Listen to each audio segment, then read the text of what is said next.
Jadi kalau sudah memang indikasi operasi, yang persiapannya ya seperti persiapan operasi biasanya. Kapan dioperasinya ya setiap batu kantong bedu sebaiknya dioperasi. Ya alatnya sama dengan laparoskopik, cuma lubangnya cuma satu. Namanya single incision laparoscopic surgery. Terus berkembang lagi untuk ngambil kantong bedu ini ya, mengambil kantong bedu dengan endoskopik.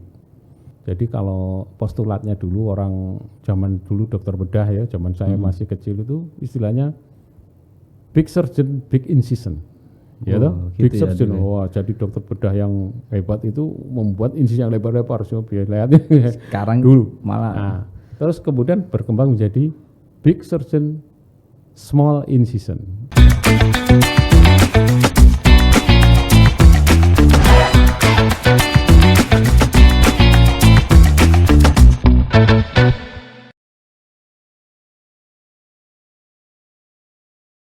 Assalamualaikum warahmatullahi wabarakatuh. Halo semuanya, jumpa lagi dengan saya Wiwit Purwanto di podcast Tribun Jatim Network Harian Surya. Cakap sana, cakap sini. Bersama saya sekarang ada Dr. Taufan Haryanto, spesialis bedah digestif dari Rumah Sakit Siti Hajar Sidoarjo. Kapan hari saya podcast dengan Dr. Taufan, kita membahas tentang fungsi empedu dan bagaimana jika orang itu terkena empedu, apa yang dilakukan seperti dan sebagainya.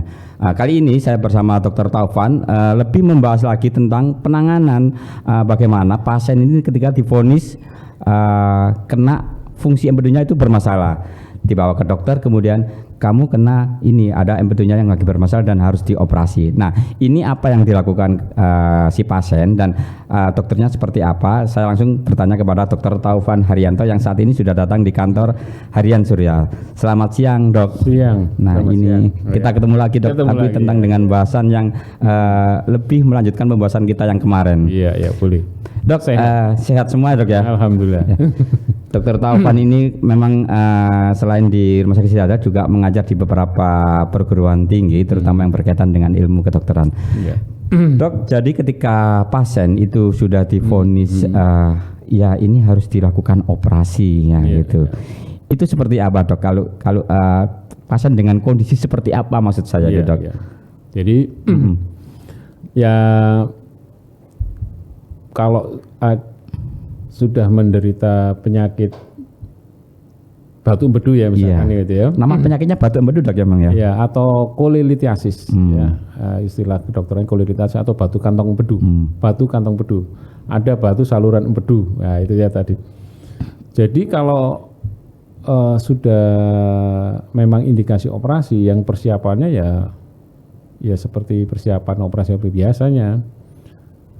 Kapan dioperasinya ya setiap batu kantong empedu sebaiknya dioperasi, baik yang bermasalah maupun tidak bermasalah, atau simptomatis atau asimptomatis. Ada kriteria khusus, Dok? Misalkan batu ini ukurannya sekian, kalau ini belum sekian, ini masih bisa dirawat jalan atau obat-obatan gitu, Dok?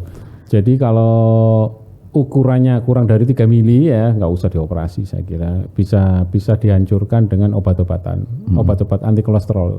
Karena pada dasarnya batu kantong empedu itu 80% itu karena kolesterol ya isinya. Nah, kalau lebih dari itu biasanya sudah nggak bisa, karena batunya sudah tidak bisa melewati saluran yang kecil ya, saluran sistikus itu. Sebaiknya dioperasi. Nah, teknik operasinya bisa macam-macam sekarang ini. Bisa open, bisa minimal invasif tadi. Open dan minimal invasif. Minimal invasif. Apa itu, Dok? Kalau open itu apa, Dok? Open itu ya dibuka ya, di dinding perutnya dibuka dengan sayatan lebih dari mungkin 5 sampai 7 cm. 5 sampai 7 cm. 5 sampai 7 cm atau mungkin lebih ya, tergantung dokternya ya.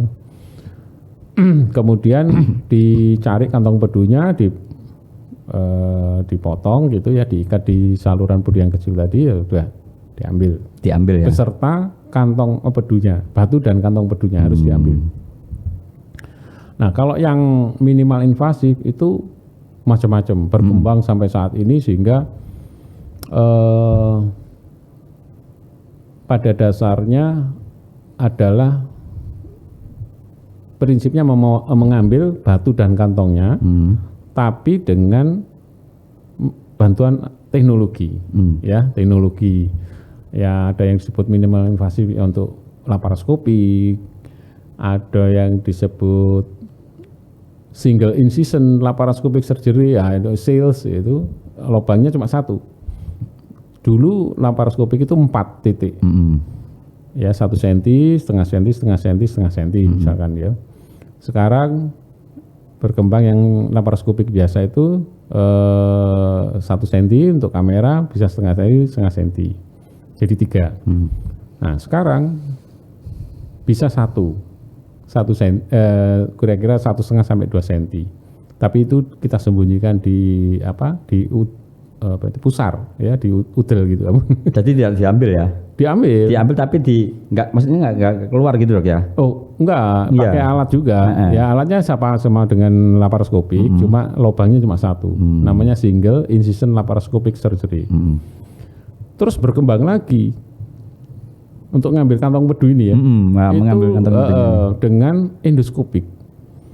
Dengan endoskopik, loh kok bisa? Yaitu yang disebut teknik NOTS, NOTES, Natural Orifice Transluminal Endoscopic Surgery. Nah ini yang terbaru, ya sudah dikerjakan sejak tahun 2000-an awal itu.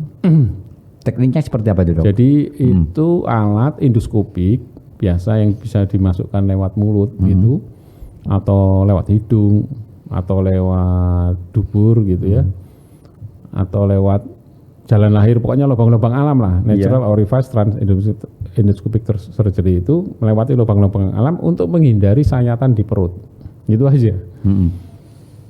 Kemudian kita masukkan, misalnya yang lewat mulut gitu, mulut, terus kita harus keluar melewati lambung, karena kantong pedu ini tidak masuk di dalam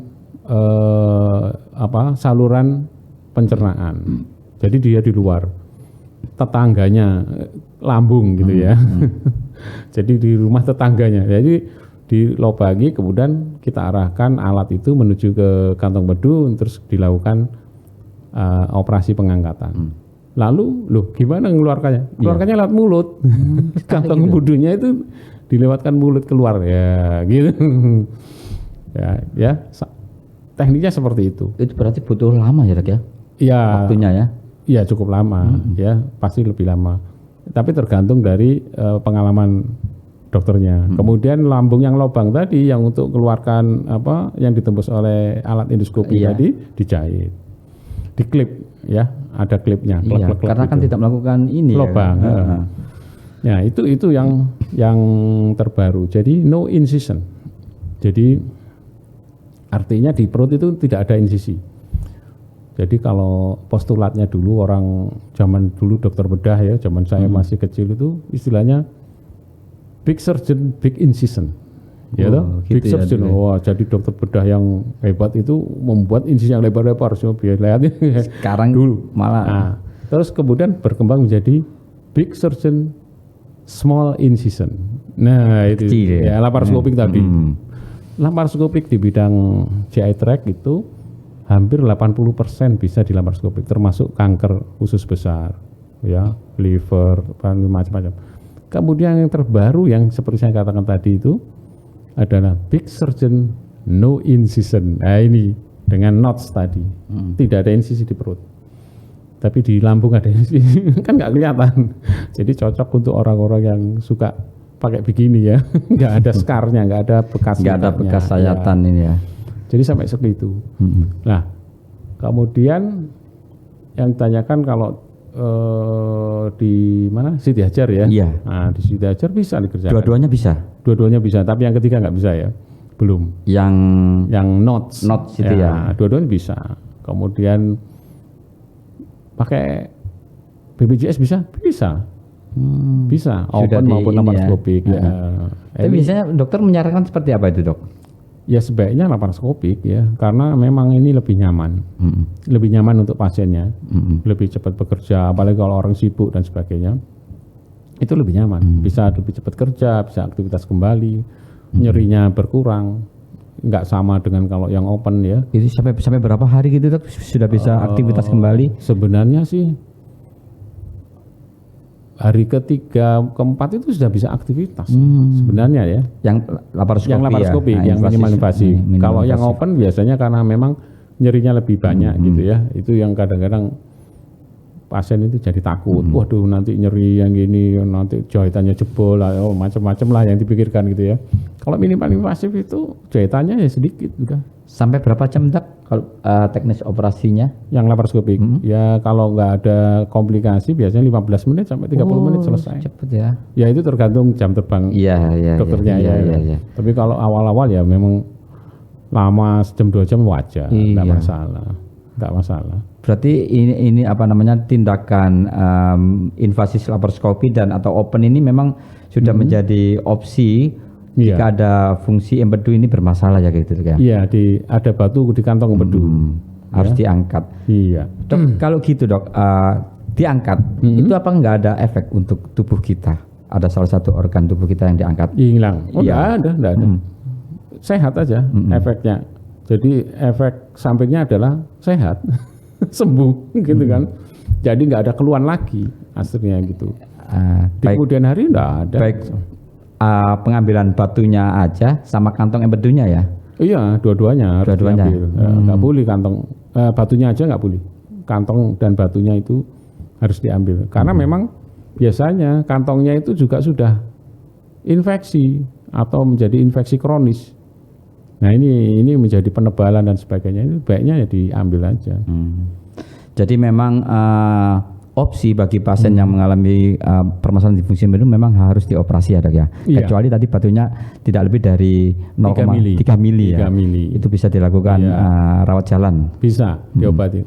Kalau pasien saya datang 3 mili diukur dari USG, saya nggak mau operasi malah. Nggak usah operasi. Obati aja. Tunggu ya berapa bulan. Nanti dicek lagi hilang ya sudah selesai. Oh bisa hilang? Bisa. Larut kan kena obat-obat. Obatnya itu anti kolesterol sebenarnya. Nah ini saya sedikit menarik, anti kolesterol. Berarti mereka itu yang banyak konsumsi kolesterol punya peluang besar ya dok untuk ada permasalahan di fungsi empedu ini dok ya? Nggak mesti ya. Jadi gini, itu kayak si mat solar itu kan. Jadi kolesterol itu ada dua, kolesterol endogen sama eksogen ya. Eksogen yang kita makan itu, ya makan yang enak-enak itulah. Yang itu hanya 20% sebenarnya yang mempengaruhi yang berpengaruh di dalam tubuh kita. Yang paling banyak produksi kolesterol adalah hati kita. Hati itu memproduksi kolesterol endogen namanya. Kolesterol yang diproduksi oleh hepar atau hati itu 80%. Jadi misalkan aku makan banyak soto tapi nggak batu kantong empedu, ya memang yang memang nggak terjadi sama dia nggak punya, mungkin nggak punya risiko. Walaupun ya salah satu yang risiko itu adalah keturunan juga, tapi itu hanya 10% kurang lebih ya. Nah yang 80% ini diproduksi oleh liver. Kolesterol itu jangan image-nya jangan jelek. Kolesterol itu dibutuhkan oleh tubuh kita. Salah satunya adalah untuk memproduksi hormon. Ya, banyak hormon yang diproduksi dari kolesterol. Estrogen termasuk hormon laki-laki, testosteron itu banyak kolesterol. Selain itu, kolesterol itu menjaga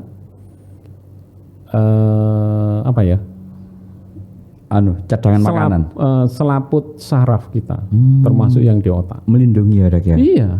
Jadi bayangkan kalau kabel ya, saraf itu kan kayak kabel. Dalamnya ada tembaganya kan. Nah ini karetnya ini yang dipelihara oleh kolesterol. Kalau ini pelindungnya terbuka gitu aja, apa yang terjadi? Nyetrum kan? Ya sama ini, keringin. Waduh, strum gitu. Nah itu orang yang kadang-kadang kurang kolesterol atau bahkan lebih juga bisa terjadi.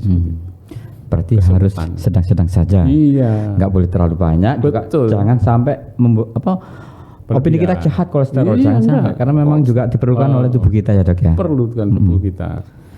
Dok, balik lagi ke masalah fungsi empedu dok. Yang di pembahasan sebelumnya diungkapkan bahwa ketika fungsi empedu ini sudah sangat parah, bahkan timbul kanker. Iya. Terus kalau polip, ya ini juga kita dengar polip yang ada di kantong empedu seperti apa itu dok? Betul. Jadi polip kantong empedu ini justru harus dapat perhatian yang lebih daripada batu ya. Memang polip ini kebanyakan polip kolesterol. Nah, kembali kolesterol. Pemicunya. Iya. Jadi kalau di PEA itu periksa, polip kolesterol yang paling banyak.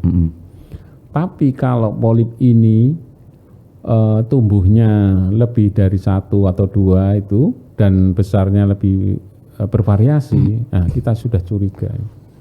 Jangan sampai menjadi suatu keganasan, karena risiko keganasannya kira-kira juga 10%. Itu yang pertama. Kedua, biasanya lebih nyeri daripada batu polip ini. Dan dia berada di ini ya, di luar kantong itu ya. Di dalam kantong. Di dalam kantong. Di dalam tapi kantong. Bentuknya bukan batu ya. Bukan batu ya. Itu bisa didiagnosa atau dilihat dari USG sebenarnya. Ya, jadi kalau batu sama polip kelihatan ya. Di USG itu bisa berbeda. Beda. Jadi bentukannya ada bendolannya juga ya, tapi bacaannya bisa berbeda. Jadi kalau ada batu itu biasanya karena ada bayangan hitamnya di belakangnya, ekornya. Kalau polip enggak ada. Ya gitu aja. Bayang-bayangnya mungkin itu yang batu tadi itu ya. Iya. Dan saya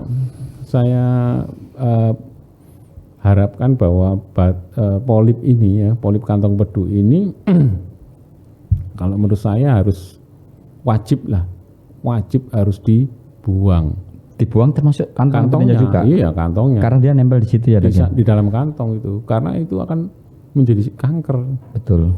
Risiko untuk jadi kanker lumayan. Iya. Nah, gitu. Artinya kalau dia itu dilakukan pengangkatan kantong empedu, berarti dia sudah melaksanakan pencegahan timbulnya kanker di tubuhnya dia. Ini yang penting. Dan ini sangat-sangat baik ya, salah satu terapi untuk terjadinya kanker atau kanker. Contohnya seperti siapa itu? Angelina Jolie.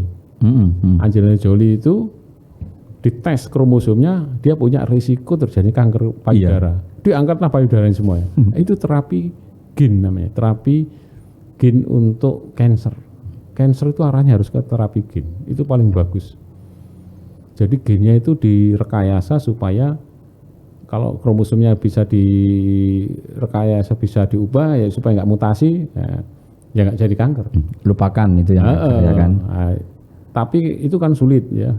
Salah satunya target organ itulah yang dihilangkan. Nah itu yang dikerjakan oleh Angelina Jolie. Nah, itu termasuk kantong empedu. Kalau kantong empedu itu ada polipnya. Ini karena untuk jadi risiko kanker. Meskipun nggak ada batunya ya? Bisa nggak ada batunya. Tapi biasanya memang polip itu menyatu dengan batu atau memang beda-beda dok? Enggak, sendiri-sendiri ya? Kalau ada batunya malah lebih nyeri dia. Karena kegeser-geser sama batu. Kena polipnya. Iya. Itu apa sih dok yang micu dok? Ada polip itu dok? Itu nggak tahu. Itu. Kalau tadi batu kan bisa ya tadi. Kolesterol ada 3 tadi ya. Hampir semua tumor ya atau cancer atau itu ya banyak teori lah. Tapi sudah ditemukan bahwa hanya kanker tertentu aja, kanker kolon gitu ya, kanker usus besar, kanker payudara itu ada mutasi di kromosom sekian, nomor sekian. Nah itu bisa. Tapi yang lain kayak masih perlu penelitian. Pemicu eksternalnya seperti apa itu yang jadi istilahnya ya dianggap sporadis lah. Sporadis itu artinya setiap orang punya resiko, termasuk saya punya resiko. Itu 90% sporadis. Seperti itu. Wah ini lumayan juga ya kalau memang polipnya ini ada, ya mending langsung diangkat aja gitu ya dok ya. Dari USG itu sudah ketahuan soalnya. Ketahuan. Wajib itu. Dok ini ada yang tanya ini dok. Dokter, ada pasien yang batu empedunya berjumlah 16 dan berbutir-butir kecil. Nah, oleh dokter diminta diangkat kantong empedunya. Kantong empedunya. Nah, karena sudah sepuh, keluarga ini menolak. Di 15 tahun berlalu, kondisi si ibu ini tetap baik karena beliau ini rutin minum jus apel tiap hari. Nah, bagaimana dengan kasus semacam itu, Dok? Lalu apakah ada hubungan antara jus apel ini dengan fungsi empedu yang membaik selain jus apel memang menyehatkan?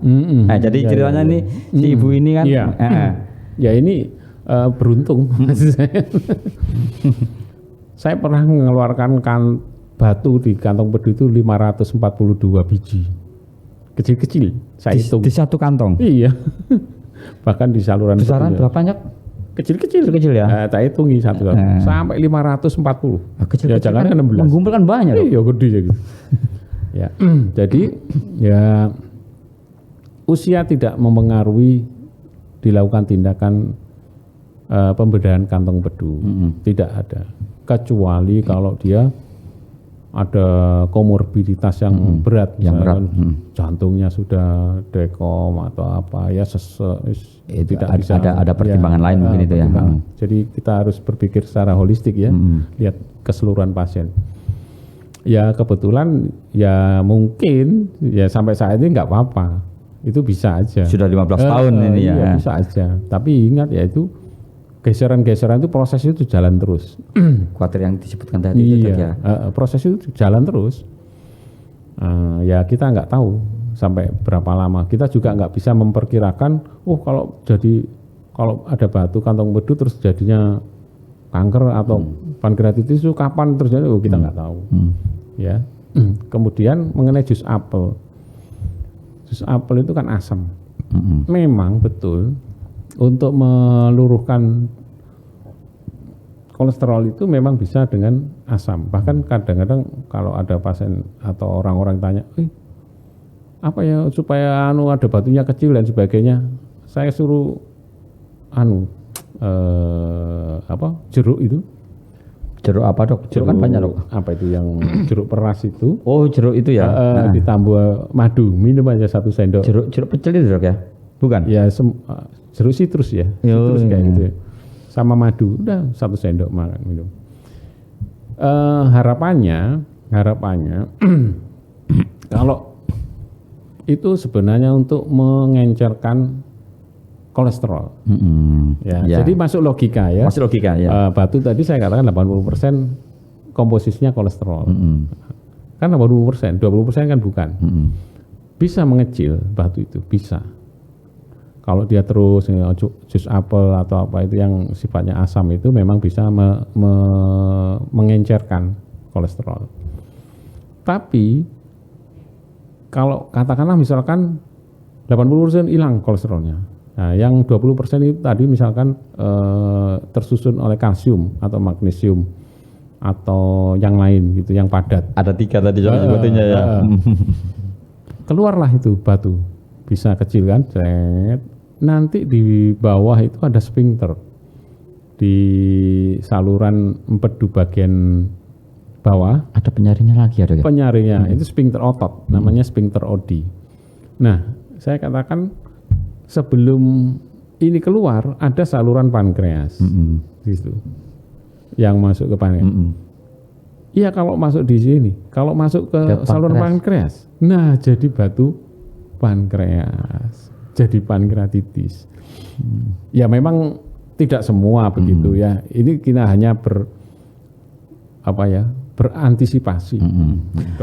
Dok, apakah ketika opsi-opsi yang sudah dikemukakan dokter tadi itu harus dilakukan operasi, dan itu memang harus ya, Dok ya? Seperti yang cerita ada pertanyaan tadi yang nenek, seperti itu harus dilakukan operasi, Dok? Ya sebaiknya iya. Sebaiknya dilakukan operasi. Jadi umur tidak menghalangi untuk melakukan tindakan itu. Jadi ada umur 100 tahun lah atau apa. Tapi itu memang kalau perlu dilakukan operasi, ya dilakukan operasi aja. Sekarang itu teknologi sudah baik.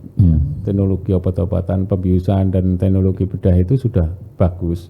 Bisa menangani seperti itulah, enggak masalah. Gitu. Dan operasi ini semuanya masih ditanggung sama BPJS atau asuransi gitu dok ya? Bisa. Sampai berapa sih dok kalau boleh tahu biayanya? Kalau yang mana ini? Kalau yang open atau yang invasi laparoskopi gitu dok? Yang bayar dewe gitu. Yang bayar dewe. Ya bervariasi lah ya, tiap rumah sakit berbeda-beda. Ada negeri, ada swasta gitu. Juga biasanya tergantung kelasnya. Kelasnya dan tindakan apa yang dipilih ya gitu ya. Tindakan apa yang dipilih. Kalau open ya sekian, terus kalau laparoskopik biasanya lebih mahal. Kenapa kok begitu? Padahal dokternya sama aja yang ngerjakan gitu. Ya. Karena ada unsur pemakaian alat tambahan ya, alat. Kemudian ada bahan habis pakai yang tidak ada dilakukan di open. Nah itu yang ditanggung oleh pasiennya.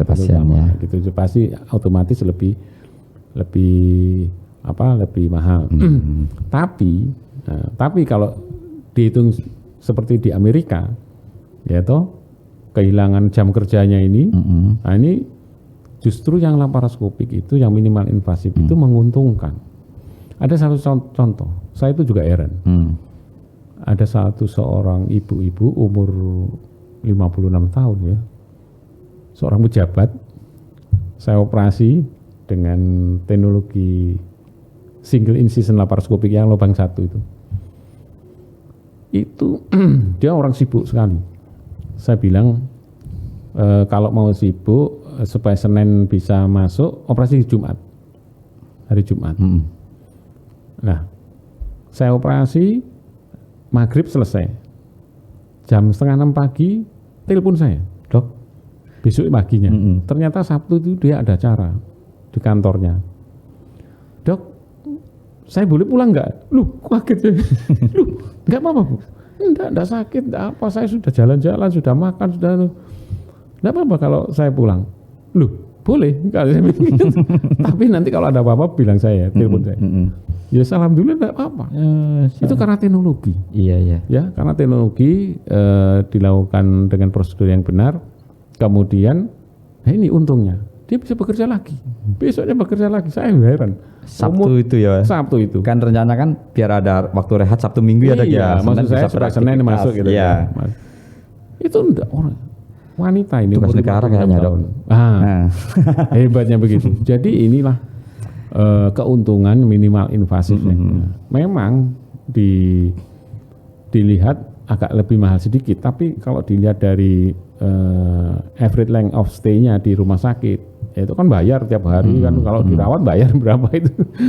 Nah ini jadi pendek, nah, itu bisa jadi relatif.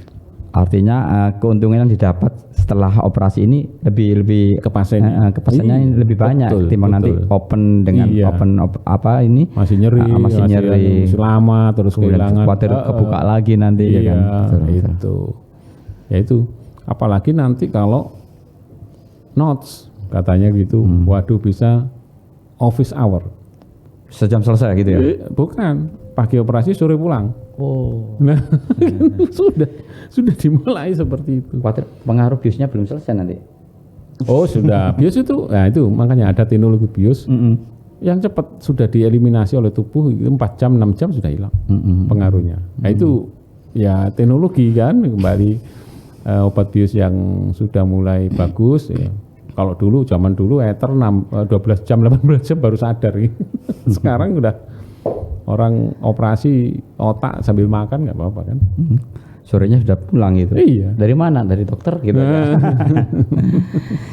Ini cukup menarik sekali memang dok, percakapan kita ngobrol tentang perkembangan dunia medis, kemudian penyakit-penyakit yang banyak diderita orang awam, penanganannya bahkan penyembuhannya seperti apa. Ini cukup menarik sekali. Namun memang karena kita terbatas waktu dok, ini kita cukupkan sekian. Nanti mungkin kita podcast lagi dengan tema-tema yang tentunya lebih menarik.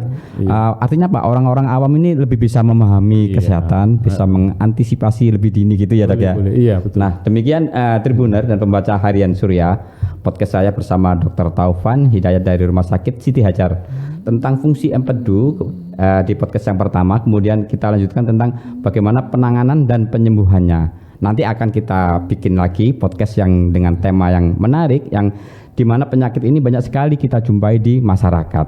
Saya Wiwit Purwanto bersama Dr. Taufan Hidayat. Terima kasih. Assalamualaikum warahmatullahi wabarakatuh. Waalaikumsalam.